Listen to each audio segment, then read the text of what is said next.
Well, hello, I'm Patrick. And I'm Terry. And we are Party of Two Cruising. Alright, today we're going to give you a good, honest review, the good and the bad, of the Carnival Paradise that we are on from May 12th to May 16th of 2022. We'll be back in about 8 seconds to give you that review.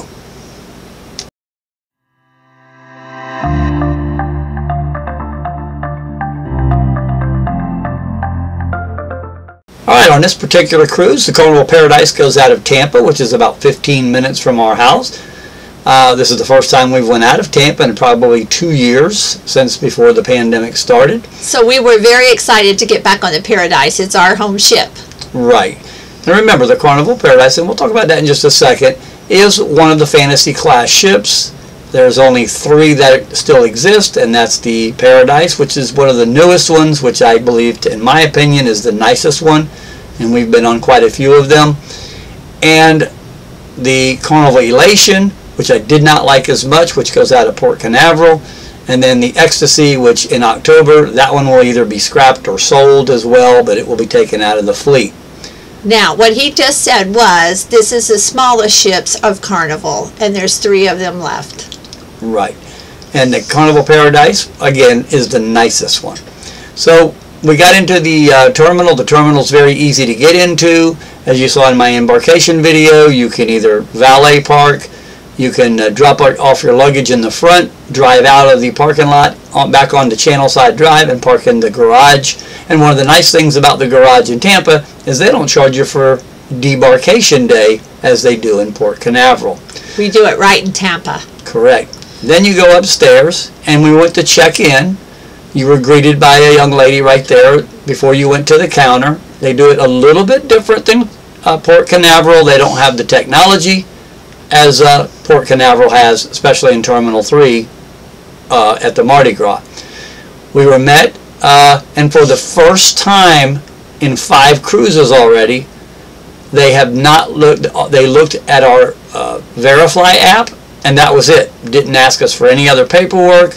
They scanned our passports, and then onto the counter we went, and literally it took less than 5 minutes total, and we were ready to go. So it's getting smoother. And as soon as we walked in to get our seats, we saw, who do you think?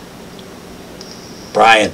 Brian, Captain Carnival from Tampa. Everybody knows him, and he's there to greet you in the terminal when you get on the Paradise. Right, and you can find him on Facebook at My Carnival Captain, and follow him. He'll give you some insight.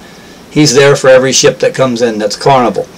All right, so we waited probably only about, what, babe, 15 minutes before we boarded the ship? Very quick. It was very quick. We were on the ship before 11 o'clock. The first thing we did was we went up the gangway, which is a very naturally smaller gangway than most of the ships, so you're up there pretty quick. And we got on the ship. We snuck down to our room. Shh, don't tell nobody. Dropped off our stuff. Did a cabin tour video. Real quick. Yep, and then we went and did our muster drill. Now this muster drill, it was horrible. It took all of 25 seconds? Yeah, it was very, very fast. 25 seconds. Our muster station was in the theater, and we literally, not lying, 25 to 30 seconds. In and out, that's it. In and out. It was a great process. And then we made it up to the Lido deck. And then we got some food. The food was, you know, the same thing. I hear a lot of people talking about food, that on this ship it was this, and in this ship it's the same menu every time we get on a ship. The first day is the jambalaya, and they had different things, you know, for them. But her and my friend always get Guy's Burger. Guy's Burgers, the burrito bar is open. They have a big salad bar, and there's all the ice cream you could eat. True. Now, one of the things we did start off with, as soon as we got on the ship, was our friend drinks Jack and Coke, and yep, right when we boarded, they were out of Jack. No Jack Daniels. So they were giving them Gentleman Jack, which basically cost them more money, because I guess it costs more. I'm not an alcohol drinker like that. It does. And they ended up running out of that as well, and that was at no bar. They also, on the second day of the cruise, our first sea day, ran out of Mick Ultra at the pool, but you could go to any of the other bars and get it, but you couldn't order any at the pool, so Why wouldn't they just bring some cases out of those other bars out to the pool? We have no clue why they did that. Alright, so we're going to talk just about the ship itself at this point. The ship, naturally, again, it's Carnival's smallest ship. There's not a lot of venues. So if you've been on the Mardi Gras, or you've been on the Vista, or the Magic, there's not nearly as many venues on this ship, but it is a lot less walking for those of you that don't like to walk. Now the ship itself, I thought, was very clean. It was very clean, and I felt very comfortable. It felt like being at home because we've been on this ship for so long. There was a few things they changed. One of the things they changed, as soon as we got up to Leo deck by the pool, they changed the bathrooms. Yeah, the bathrooms, I could swear, correct me if I'm wrong down there in the comments, but I could swear that the bathrooms, before they put the electronic doors on that didn't work, had 2 urinals and a toilet inside a stall in that bathroom. Now this is by the pool area. And the girls' bathroom used to have 3 stalls. Now they changed it where you don't have to touch the handles. You just wave your hand. You have to wait for the door open and close, but only one person at a time can go in and use it. So the lines did get long. Right. When you got 300 people, you know, out there by the pool, you know where they're going to the bathroom because they don't want to go wait in the line. So that's why I don't swim in the pools. But anyway, so just for your information, you want to make it faster. Go to the side of the stage on the starboard side. Go down those stairs if you're not soaking wet, because they are tile stairs, so they could be slippery. Go down those stairs to the Lido deck, or excuse me, to the promenade deck, and you can go to the restroom right there. There's plenty of stalls in there, and it's a whole lot faster than trying to use the restroom at the pool. Alright, so, but other than that, we really didn't have any problems with the ship at all. I mean, again, as long as it's clean. Now our cabin, one of the things they did in the rooms is they used to put a chair in there. And we had an ocean view room on this one. And there's really nowhere to sit and tie your shoes. You got to sit on the bed. Oh. Someplace to put your towels. You can't put your towels on the chairs, or your, you know, your clothes that you're going to wear the next morning, whatever, because there is no chairs in there. But it does make for a lot of room in your cabin. One of the things about the ship that we love, that everyone should try to do, is watch the ship when it goes under the Sunshine Skyway Bridge. It goes right around, a lot of people's at dinner, but try to make time to be out there on the deck, because it is amazing to watch it. And it's an illusion that you think you're going to hit the bridge, and then you do make it under, but it is really something neat to see. It is. It's pretty cool. And you can watch that on the embarkation video, and I'll put that in the link below. But it's better in person. Right. And I'll also put the tour in the link below. Alright, so next thing we want to talk about is probably the food. We had anytime dining, and we ate in there every night, because remember, the fantasy class ships do not have a steakhouse. They do not have any specialty restaurants. They do have free sushi down on the Lido deck, right there by the casino. But other than that, it's pretty much your only venue to eat at on these ships. And there's 2 dining rooms. There's one in the aft, and then there's the middle dining room, which is the Elation, which they use for anytime dining. And there's ice cream machines anytime also. Yes, that's 24 hours a day. So anyway, if you don't know what anytime dining is, that's basically where you just check in on the Carnival Hub app. Make sure you download that before you get on the ship, where you got better Wi-Fi. The dinner was, to me, as good as it always is. Our food was hot. I've heard people complaining, saying their food was cold and all that. We never had that problem. In the last 5 cruises we've taken, we haven't ever had that problem. No. Everything was hot. And the waiters are always excellent. Right. And like I said, the food was good. It was tasty. The burgers were good out there by the pool. So she says, because I don't eat red meat. They were delicious. And but other than that, the food was just as good. One of my favorite places to eat is the deli. I love the deli. Their sandwiches is good, and they have a big selection, and I do love sandwiches. Very good deli. Right. Now the pizza place, remember, the pizza place closes at 3 a.m. to 8 a.m.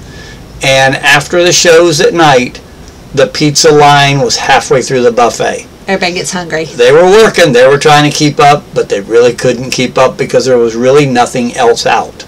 So it was the only place to eat that late, and the lines were very long for that. All right. The only bad meal we had was I got a free steakhouse selection on the last night of the cruise.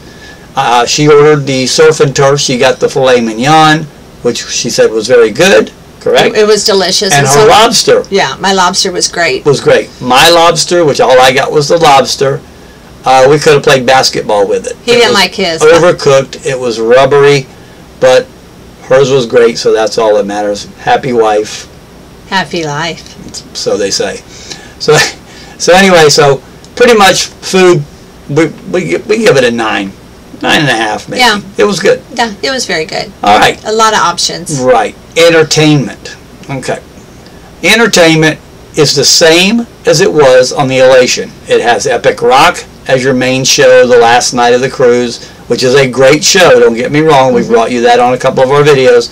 It's a great show, but it's on both those ships, and it's the exact same show. We went to the Deal or No Deal. That was fun. Yeah, it was fun, and it was fun to watch, but not when you spent $25 on one card and never got a match. But the game is still pretty cool. We didn't make it to the Love and Marriage show this time. We were doing something else. The casino. Let's talk about the casino. They are very strict now if you try to go into the casino and just stand around and smoke. They will announce it 2 or 3 times, and then they will come over and ask you to leave. So it wasn't real smoky like it used to be. That's one of the things. I'm a non-smoker. I don't care if you smoke, but it was not that smoky in the casino, and the casino was packed. Every night the casino was packed. And the service in there was better than usual as Yes. far as getting a drink or them taking care of you. Right. As we told you when we got off the Mardi Gras back in March, that I had the free drink package in the casino and never got a drink in the casino, which again, it's a large casino, was never got a drink because we weren't offered it one in that casino. On this one, they were there every 2 to 3 minutes asking if you wanted another drink. So a little bit of difference in between those two ships on that one.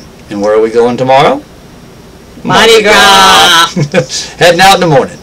All right, but anyway, so the entertainment. Now the comedians. Let's talk about the comedians real quick. We had one comedian that... Oh, the girl. He was pretty funny, and I wasn't going to mention anybody's names or anything. I didn't say any. The second comedian that we had, not even funny. I believe someone said that this comedian was probably and appeared to be drunk, and it kind of showed. And not even funny. A lot of people in the back, so they weren't seen, were getting up and leaving. Yeah. So Carnival needs to fix that. They know who it is. And I will tell you, the band that they had down by the casino out in the hallway there was very good. We enjoyed that every night. Correct. The other shows were good. They were good shows. They're, more or less some of the ones that they always use. The opening night welcome party and all that was good. The deck parties were pretty cool. We went to one of those and for a little bit, and it was the same as always. They had a good time, and then, but it was kind of fun. Okay. Other than that, there's really nothing else to compare anything to on this ship because, like I said, there's not a lot of venues on it. But it is a nice, relaxing cruise this time. I'm not lying, we never felt the ship one time. The seas were like glass the entire time. This ship, that was a 4-day cruise, only went to Cozumel and back, where you have 2 sea days that book in the Cozumel part. Well, babe, anything else? No, we had a great time, and we do like this ship. Like I said, it's our home ship. We're used to it. It's a great getaway, and lots of fun. Yep. Alrighty, that's pretty much all we got for the Paradise again. So, but book it. You can get it pretty cheap. That's one of the good things about the Paradise is it comes pretty cheap here out of Tampa. The parking's cheaper than most of the terminals, and so anyway, so do us a favor, reach down there and smack that subscribe button if you already haven't. If you have, thank you very much. Hit that notification bell so you know when we put up another video, and hit that like button if you like what we're doing. And thank you for watching us. Yep, and she don't have any ice cream and no cookies and no hot chocolate Tomorrow night on the Mardi Gras. Thank you. Well, as long as you get there before 8. Alrighty, thank you for watching, and good night.